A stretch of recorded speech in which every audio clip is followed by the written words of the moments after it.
Welcome home to USA Global TV and Radio. Ours is a place where dreams take flight, voices are heard, and stories are shared. This is where cultures meet, connections are formed, and ideas are transformed into action. This is your destination for authentic storytelling, diverse perspectives, and meaningful conversations. We're where global stories unite and bridges are built beyond all borders. Discover our world of education, entertainment, hope, and inspiration. Together, we're building bridges worldwide. Subscribe to our USA Global TV channel and download our USA Global TV app. Be our guest or join our team. Visit usaglobaltv.com. With heartfelt thanks to our executive producer, Dr. Jacqueline Kerbeck, music scored by Yifei Tang from Cloud Road Music, creative direction by Paul Garcia, and I'm Al Cini, and I'm very proud to be part of the USA Global TV and Radio family. So join us here at USA Global TV and Radio. Make us your home for global connection. All rights reserved. This video and its contents are the exclusive property of USA Global TV and Radio. Unauthorized use, duplication, or redistribution in any form is strictly prohibited. Thank you for being a part of our global community. Let's inspire together. Good morning, good afternoon, good evening, and welcome home to USA Global TV and Radio, where today's show is Authentic Achievements, and we're going to be talking about the consciousness behind powerful leaders and unlocking elite leadership mindsets. And to join me on today's show to bring this discussion to life is the fabulous Valerie Sandjivy. She's an adaptive leadership mentor and business coach with over 20 years of experience. As the founder of Ellipsis, she helps executives, C-suite leaders and entrepreneurs to lead with emotional intelligence, adaptability, and innovation. Valerie's unique method combines self-leadership, emotional mastery, and soul care to break through limitations and drive sustainable growth.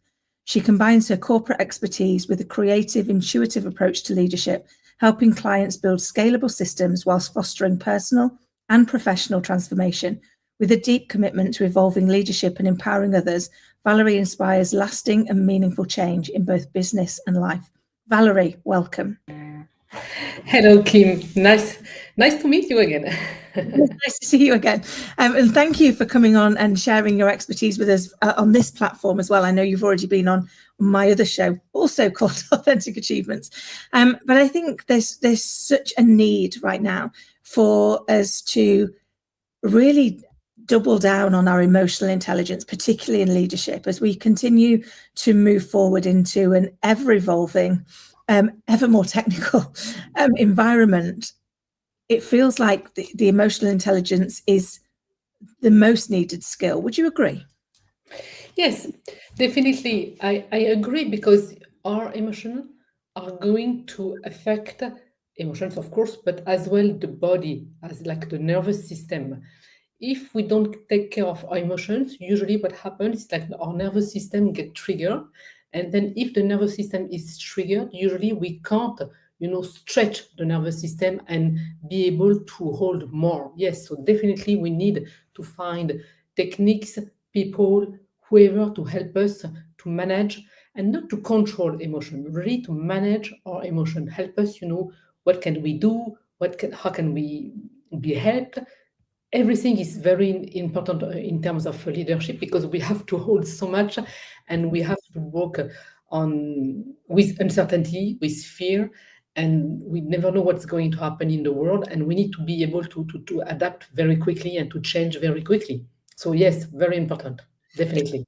It's so true, isn't it? As leaders, you go through, there's so many hats that you're trying to spin, and as well as taking your people through the change, you're having to go through the change yourself. And sometimes we forget that, don't we? We forget the fact that, hold on, I've got to go through the change whilst holding the space for other people to go through the change, whilst making sure we move things forward. And so I love the fact that you're part of kind of what it is that you're doing, is helping leaders to lead self as well as others, to acknowledge the fact that actually you need to be conscious about taking yourself through that. Because I've often found for myself, and often with the leaders that I work with, that self could be the bit that gets left. It's like, oh, I'll get to me. A little bit like parenting. It's like, I will get there. If we don't make conscious effort and we don't make it intentional, we can come unstuck, can't we? Yeah, definitely. I think the way, that's why when I speak about leadership, I speak always about the 4 pillars. We spoke about that, but maybe we can like dive a little bit into that. But the first pillar is always, how do I lead myself? The second one, and I'm going to say a few words about that. The second one is how to lead others. And the third one is all about emotional mastery. And the fourth one is about soul care. So why those 4 pillars? Because like you mentioned, if I'm not able to lead myself in the vision, in the work, in whatever I want to bring into the world, but lead myself as well as to take care of myself, like to take care of my emotions or to take care of my soul. So if I'm not able to do that, how am I going, to be able to stand the long run? I won't be able to do it. I might burn out. I don't want anybody to burn out, because if we are burned out, we are not here anymore. We can't hold it anymore, and the teams can be, the team can be lost, and so it doesn't serve anybody. So yes, we shouldn't put ourselves second. Actually, we should put ourselves first, and because I'm doing that, I'm able, as well to show to the team that I'm doing that for myself as well, and not expect, anybody to do it for me, because everybody has to take care of themselves. It's the first thing. I love that, and it was one of those adages that I never quite got until I became a mum. So the piece where they said, put your life mask on first, and I was like, well, surely you put somebody else's life mask on first. And I really struggled with that until I had my little girl and realized that if I put her mask on but I hadn't got mine on, I couldn't help her. But if I got mine on, I'd be able to help her get hers on, and I'd be able to help her for the next piece. So it was only when I was confronted with the reality of what it would be like for her if I got hers on and not mine, that adage made sense, that actually we have to first, not in a selfish way, but in an unselfish way, we have to make sure that we are filling our cup, because you can't pour from an empty one, can you? No, you can't. And first of all, like you just mentioned, I won't be able to help others. And so to go to the second pillar, which is to lead others, and lead others is the team, but as well is other leaders, our peers, and the community. I won't be able, to do that if I'm, like you said, my cup is not filled, but I'm the one to take care of it, I shouldn't, expect anybody to do it. And again, like I said, if I'm not there, I'm not useful. So it's not selfish at all. It's like take care of myself so I can even give, more, or in a better way, or in a more aligned way, actually, because usually leaders and when we are, we take care of people, we want to please people, and we are overgiving, overachiever. It's not necessarily always good. It's good to be, wanting to please and to give and to be there for the team. But actually, this part of us, to be the people pleasing, can be something which is on the way of taking care of ourselves. We put everybody else before.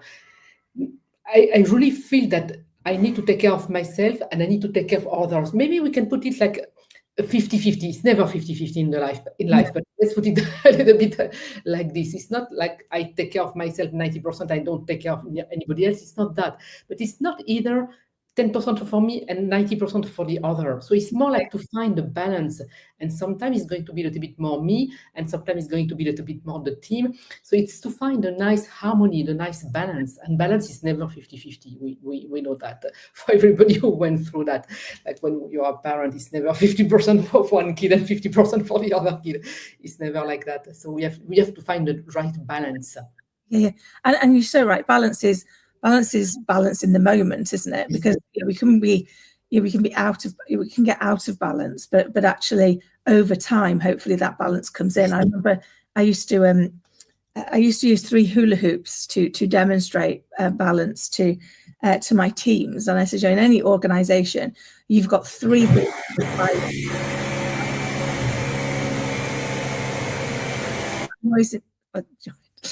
so the 3 things you're trying to balance. So you've got the company, you've got the colleague, and you've got the client. And if you pull them all together, the bit in the middle is the bit we're gaming for, the bit that achieves what everybody wants. But that's a really hard piece to achieve, because sometimes it'll be more clients, or it'll be more colleague, or it'll be more company, or it'll be more you. But over time, if you're heading for the center, you find some overall balance, don't you, that allows you to remain on that path, and also gives you a guideline for you to be able to check in and go, how much time have I spent in each of these pots, and am I overexposed in one and underexposed in another? Sorry, there is some turbulence. Like I feel like yeah. So for me, it's like the presence. Presence is going to help us to feel, what do I need to do now? Do I need to spend more time, for myself, to take care of myself? Do I need to spend more time, be with my coach or my mentor? Do I need time for the team? Present is going to be the key word in order for us to see where we are at and what needs to be done now. Okay. Yeah, no, I think that's true, isn't it? That presence and that intentionality, that making sure that we are making conscious choice. I think often, particularly in a leadership space, it can be really hard to find the bandwidth to make conscious choice, because everyone's vying for a piece of you. Everyone wants an answer, or wants your support, or wants your help. And obviously that's your role. But actually making sure that we also prioritize time to think, time to take measure of what's going on, and then set our course with conscious, intentional steps, is what really transforms the leader, isn't it? Yeah, for me, like, I always take time to contemplate. If I can do it every day, when I have the time, I do it every day. But sometimes I don't have time for every day, so I do it like once a week or once every other day. But definitely every week I take time to refine and to contemplate. Sorry, but it's true, isn't it? It's finding those moments where we can actually take that time and reflect and pause. One of the things that I do and show clients to do is to think. I try and do it every day, but as you say, it doesn't always fall in. But in that day, who have I helped? Who have I touched? Who have I added value to? And then what have I learned? And those lessons don't always have to be things I got wrong. They can be things I got right that I might have struggled with. I'm sorry, we've got building noise your end, and now my dog's decided to join in. And then also, like, what's my learn? What's my takeaway? What am I going to take into the next period off the back of it, to just allow me to realign? Definitely, it's not about defining if I was right or wrong, because this is never what we are looking for. Is to define what was the journey about. Like today, it can be on the journey of one day, it can be the journey of a week, it can be a month. What did I learn? What were the signals?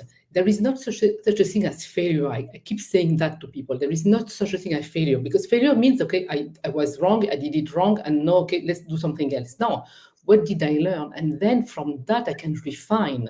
I can try to find a different way, a different path. I can find, usually when I look at life this way, I contemplate and try to look what did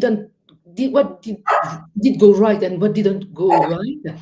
Then I can find something, to refine. I love that, because it is that refinement, isn't it? And very often we think it needs to be something major that's going to be different, something huge that's going to change. And very often it's in the iteration. It's around evolution, not revolution, very often, isn't it? And we find those in those moments where you go, that seems so tiny. Could that really make such a difference? And it can be so impactful, can't it? When you work with people, they say, okay, something not good, let's put it that way, for lack of other words, did happen. And then, down the road, we always say that was the best thing that could have happened to me for the transformation. But at that time, I was not necessarily ready. I didn't want to go, because we have our emotions and then we don't understand. But then later on, during the past, people usually say, okay, that was the best thing that could have happened to me. And if we can look at life that way and say, okay, whatever I'm going through right now, I might not understand right away, but I will. I love that. I often say that life only really makes sense in the rearview mirror. When I'm going through it, it doesn't always make a lot of sense. But when I look back, I'm like, so that's why that happened, or that's why this happened, or that's why we ended up with, in this situation. And it always makes sense. And so I try, when I'm in those moments, to trust the process, to trust that I can't see what's coming, but it will work out, and kind of learn to be comfortable with the uncomfortable. I think has probably been one of my greatest lessons as a leader and in life, which is there's so much that is uncomfortable. There's so much that is unknown, that actually if we can learn to be comfortable with that and not allow that to derail us, to take us over emotionally, to spiral us into despair, then actually we can be open to finding the solution to move forward. Is that something you found?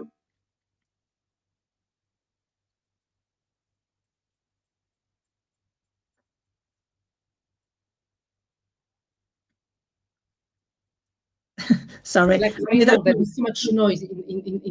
We can't handle it. I can't control this noise that is happening. Like your dog, you can't control the dog. Like for me, it's like I don't see the whole perspective. I need to understand that as a a human being, like everybody, I can't see always the complete perspective. But if I'm ready, to understand that what is happening is the best, not necessarily easy. I'm not saying it's easy, but the best for us to collapse time and to be able to move forward in the direction that we want to do, to bring the vision of our job or our company. It's if I see life this way, then I know that there is a bigger perspective at play. Maybe I'm not seeing that right now, but it will come at one point. And when I will be able to see it, I say, okay, I'm happy that it happened that way. Not this, and I'm saying again, it's not necessarily easy. But when I change the way of seeing things and starting to say, okay, there must be a reason that I don't understand now, then it was easier, to go through rough time. That's so true. And I think we get lost sometimes in the difficult times because there's so much emotion in there, and being able to change our thinking and be able to take that step back and look at it from a more holistic view, it gives us some space to kind of manage those emotions, doesn't it? And I know you're also always very careful on it's manage them. It's not suppress them. It's not ignore them. It's not hope they'll go away. It's understand them and give them space to then be able to let them not control you. Yeah, the fact is, like with emotions, usually they go fast. Emotion, they move very fast. What doesn't move very fast is our mind telling, the story linked to the emotions. So usually if we let go of the emotion, okay, I'm sad, I'm happy, I'm frustrated, and if we put a word already, emotions, usually it goes. But what we need help, and that's why we need contemplation and sometimes help from someone, like it can be anybody. Help me define why I get triggered. Why do I keep, holding on this story? Because if I can untangle this story, then of course this emotion next time is not going to bother me. It's going to move even faster. It doesn't mean I'm not going to be frustrated anymore. It's not about that. It's the fact that the story won't be there anymore, and then I will be able, to move and to encounter other experiences. I love that.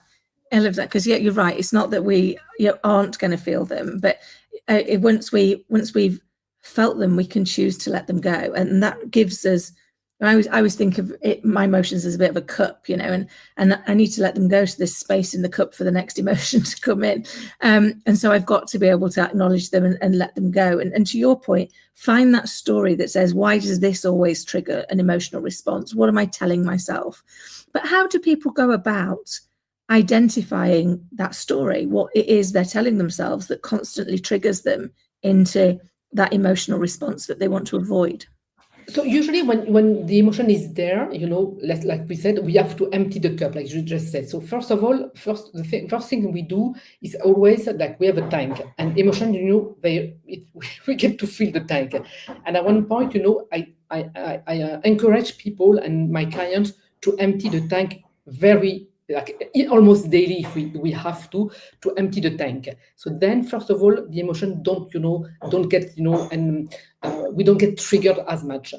Then once we start to do that, we understand why those emotions, the same one is coming back all of the time. So then we go and we ask the question, when was the last time, for example, we can ask this question, when was the last time that you faced this emotion? Did you feel this emotion? Okay, when was the time before? And is there a link between the two steps? And if there is, already we have a signal, meaning that in this type of situation, or with this type of people, or with this environment, this emotion is coming. So then we narrow down, and we can understand that there is a specific environment who can bring those emotions. And then we can, little by little, understand what is the story. But usually, for me, emotions are the signals that there is something that we need to dig into, which is usually at body level, nervous system, or the mind level. For me, the emotions is the one in between, telling us, okay, look here or look in your body, because the nervous system is being triggered. I love that. It's so true. It does sit in the in between, doesn't it? And I think it's about being more present with yourself, isn't it? To be able to identify those and to ask those questions, and to then almost, I know for some of mine, where I know what my triggers are, then I'm forearmed when I go into those, because I know, right, this could be something. So you're better aware. You've emptied the cup or the tanker a little bit more than you would normally, so that you give yourself like that space. And it's really about, I guess, learning to adapt, isn't it? Learning to be more adaptable to what's going on, to the environment that you're in, to the situation around you, to what's important to you, to what's important to the other person.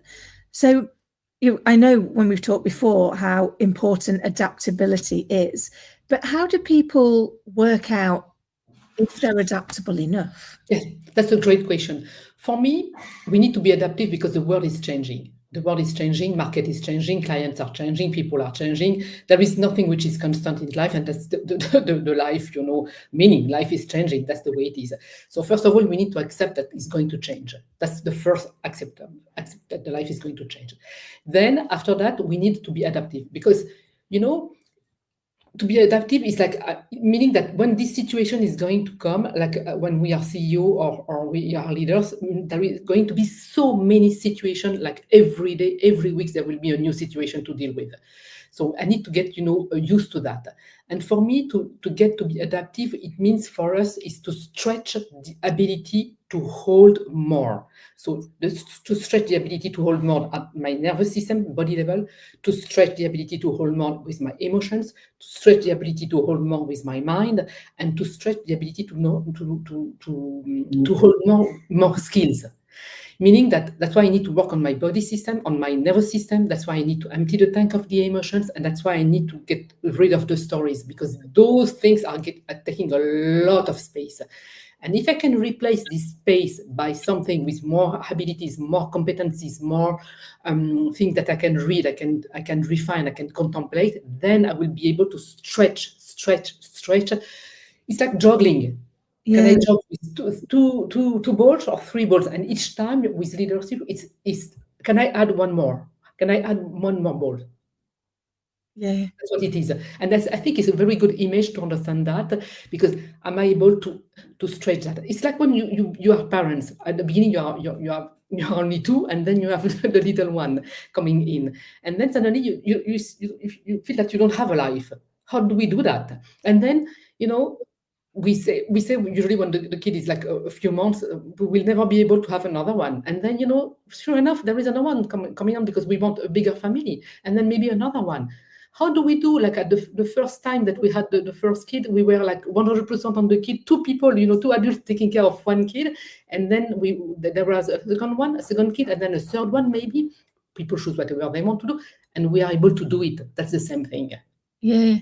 It's so true, isn't it? Because we don't know what we can do until we start. And once we start it, we like the next time is not as hard, because we've got a frame of reference. We've got a piece that went, oh, I felt like this before. I felt when I'm at my first child that, oh my goodness, that is overwhelming. They don't come with a handbook. How on earth do you manage it? But then with the second ball or child, then I won't ball because I've only got one child, but you've got a new reference that went, oh, but actually I managed it last time. So yes, another one, but I'm not starting from a position of no knowledge this time. I'm starting with some lived experience that must help me. True, but not true completely. You know why? Because you have the experience of one kid, you don't have the experience of two kids. No. So yeah, sure enough, you have the experience of taking care of a baby. They need to be birthed, they need to be changed, they need to sleep. They need to have the milk and everything. So you have this experience. So the second one is going to go through the same thing. That's true. That's common experience. But you don't have, when you have the first one, you don't have the experience for the second one. So it's new experience, it's new skills. That's what I meant to say. So sorry, what I was meaning was you can use the fact that you're coming from a position of no knowledge to go, I'm not starting in the same place. So I'm stretching, but I'm stretching knowledge I've already got. Yes. So it's going to be new and different. It's going to be an evolution of the experience. But actually, the first time I didn't know what I didn't know. Whereas at least this time, I've picked up some skills that you're now going to need to stretch because I don't have knowledge of this element, but I do have knowledge of I know how to change a nappy. I know how to feed the child. I know how to handle, all the things that they go through. So whilst it will be different, elements of it will be the same, and that I think gives you some confidence to stretch the knowledge. Would that be fair?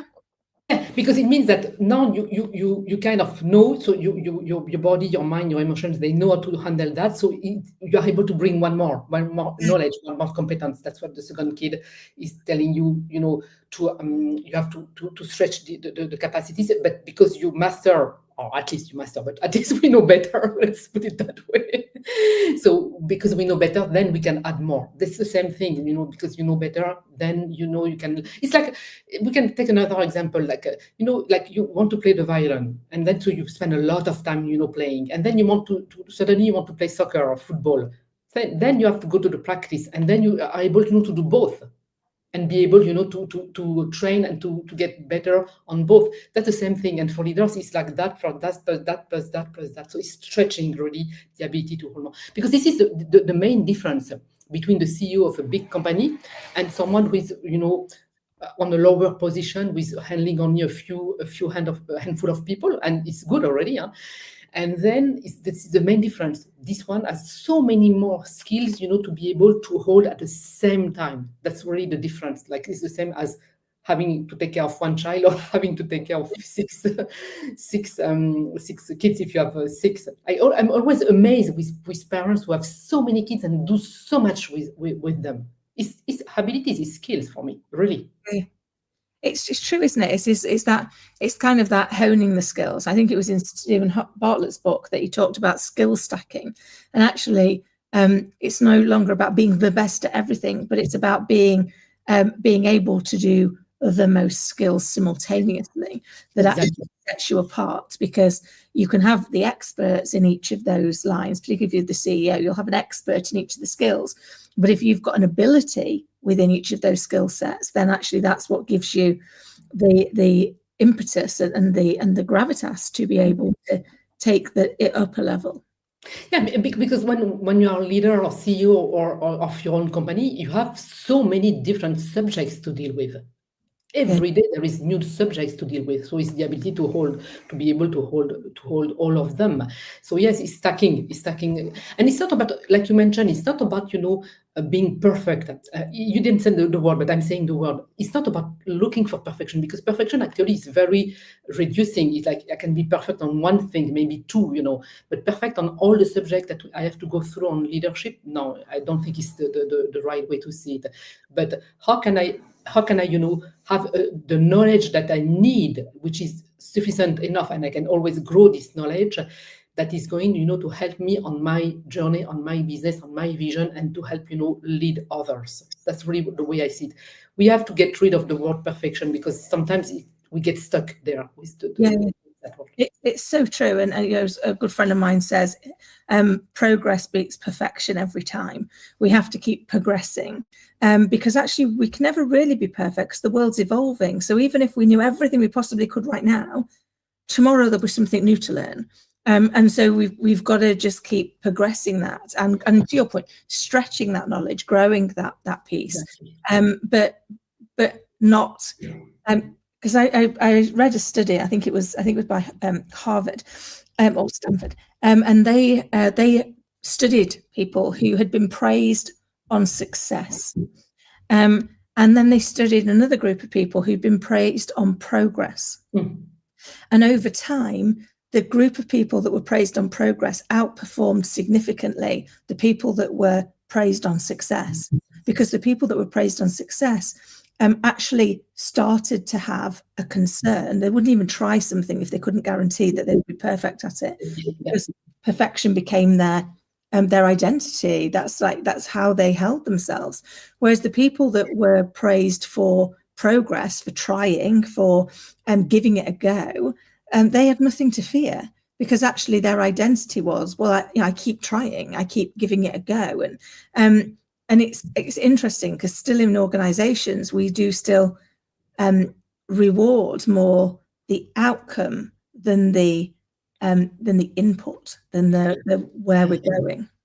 That will need to change at some point, because it's the same, like we said, life is always changing and the world is changing. Companies are changing. The company who are stagnant and going to decline is the one who are not changing. So the one who are not able to bring the progress, innovation and things and changing and help people to change, because it's important as well to help people to change, then those companies might at one point stay stagnant and might decline. We saw that with so many companies that didn't want to take the change of the digital change, now AI change, like everything. And I'm not saying everything is perfect again with those tools. It's the fact that how can I bring those tools and see how I can bring a nice combination with what I'm doing with the new tools and with whatever the world is bringing, because the world is not going to stop changing and evolving. So I need to be able to acknowledge that's going to be the case, and to be able to bring that within the vision, and accepting the fact that the vision can change on the way. Because like I said, I always say that to my clients, leaders, we are never arrived. There will always be something else, something more. That's the part of what it means to be leaders. That we are never arrived, because if we are arrived, it means that this is the end. So there is no end on a leadership journey. There is always something new, something growing, a new vision, a bigger vision, and another addition, to the vision, because the world is bringing that as well. I love that, because it's true, isn't it? It's actually, the most important thing is the journey, because once we get to the destination, that we're done. Because there is none, actually. We've got to stay in the journey and stay in that evolution, and stay in what are we learning now? How are we evolving in this, and how are we remaining relevant? Because the only constant in life is change. It's the only thing that we can guarantee is going to happen, is that there will be more change for us, for the people we lead, for the society and the environment in which we are living. And so that adaptability, that desire to continue to evolve, to continue to build knowledge is vital, isn't it, for us to succeed? For me, it's the key, because when you look at life, like we were saying, life, when you know the cycle of life, there is seasons, there is flowers, and then there is no flowers, and then the trees are with leaves, and there is no leaves, and there is winter, and there is summer. So life is like this. So why would it be any different for us and for what we are building? So for me, it's like really to mimic what life is showing to us, because we can see everything out there. And if I'm able to accept the fact that it's going to be like this, and I'm able to bring something else each time, stretch and be adaptable, because the species the species that are going to survive are the species that can adapt. Sometimes we see flowers growing on concrete. I see that when I walk, in Paris, because that's where I'm located, and then I see, those. There is sometimes not always flowers, but it can be only, herbs. they are growing on concrete. So it means they were adaptive enough to be able to do that.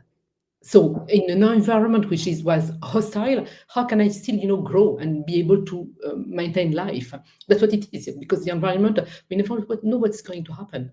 So instead of saying, okay, I'm scared, so I'm going, to protect, I'm going to reduce, and I'm going to bring, to go like close and to close myself, let's open to something else. And that's how, I'm going to grow. And that's why adaptability is really key to evolution. They go together, actually, for me. I love that. One of the things that I'm really focused on in the last few months is about reigniting that curiosity. So being more curious about, other options, things I could learn, different ways of doing things, other people's perspective, because I think that curiosity helps you to drive that adaptability, doesn't it? Because you are curious about what you can learn, and then you adapt by learning it, and that allow us to evolve. Yeah, definitely. And I want to add something, because on my journey, what I saw is like even on doing podcasts and everything, it's like there are people, in every kind of environment. There are people who are trying to how can I say that, how can I say that, to be comforted in the fact that what they are doing and what they are saying is right. And some other people, like you are saying, are trying to find, okay, let me see another perspective. And how can this perspective that Kim-Adele is bringing to me can, help me, to see life a different way, or business a different way, or leadership in a different way.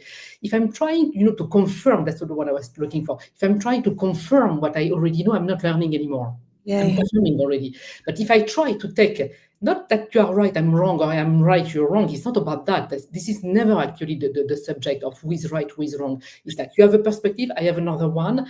It's like I'm seeing life with this angle, you are seeing life with this angle, which is right, which is great. Let me see show me what you see, and how can I add that to my vision, if it's okay, if it serves me, or if it goes on the same direction. So for me, it's not about always confirming what I know. It's about being able to add a new perspective, like you mentioned. That's a word I use all the time with my clients. I'm going to help you to see a bigger perspective. Don't try to confirm whatever you know already. You know it already. You don't need me to confirm it. Who I am actually to confirm what you know. Now, what about, bringing another perspective, bringing another view? And then you do whatever you want. You might say, okay, this view, this perspective doesn't serve me. I don't like it, or I don't trust it's going to be the right way for me. And it's okay. But I was able to look at this new perspective and maybe take only a little of something, a little of that, or none of it, or all of it, and add to what I'm doing. And so it's a nice new combination. It's not about copying. It's about bringing this new perspective with mine, and I'm doing my own cake, my own business, my own vision. I love that, because that is definitely, I'm big on that kind of being curious and learning. Yes. Because then you take the bits you like and you leave the bits you don't like, and you make it your own. Valerie, I cannot believe I've still got so many questions. I can't believe we're nearly out of time. And I want to make sure that I give you enough time to be able to share with our audience how they can get in touch with you and who you help. Yeah, thank you for asking me. So they can find me on my website. I see that the link is there. The Ellipsis is the name of my website. They can find me on LinkedIn. I'm there, almost every day. Not almost every day, every day. And so there is so many ways to work with me. Usually, they can contact me through the website. There is the email, and there is different ways. They can book like a full day with me, which is like a full day, which is around 4 to 5 hours, where we go, in the depth, because that's my jam. I like to go in the depth of things, and I bring always innovation in because with the new perspective, I'm able to see stuff that people, who are, usually going, they don't necessarily see everything. But for me, it's like to bring innovation, because innovation is key as well, to be able to still, grow and everything. So that's the way. So you can work a full day with me, or you can have like a small program, like 3 months. Usually, I like to go with small containers because as I change and I refine a lot, it helps people not to feel entangled with me, and people can change as well a lot and want to have someone else. So I'd rather have small container that you can renew if you feel like it. That's the way I like to work. Usually, the people I work with is like people who already knows all the strategy. They know the strategy usually. They know what it means to be a leader. They know what it means to lead teams. They went through a lot already. And usually there are people who want to bring this new the new perspective, the new vision, to add the universal laws within the business, to how to use intuition, or to use innovation, how to bring a new perspective. That's usually the people I work with. But as well, I work with people who are leading teams, and they want me to help their teams, to get there, because sometimes the team is not there. So I help them, to understand what it means to be a leader and to be in the shoes of a leader. So it's really kind of a lot of different type of clients, but people who want to do the work and are ready, to be challenged. That's the way I like to put it, because that's the way I was, and I love challenge, and I am very curious. I change a lot, and I want to bring that to people. Oh, I love that. Valerie, thank you so very much for coming on and sharing your wisdom, your insight, and your advice to people to help them to really start to be more intentional, to be more curious, and to embrace adaptability. It's been a pleasure as always. I look forward to our next conversation. Thank you so much, Kim. And for everybody listening and watching, I hope you found today's episode to be as insightful and inspiring as I have. And until next time, take care.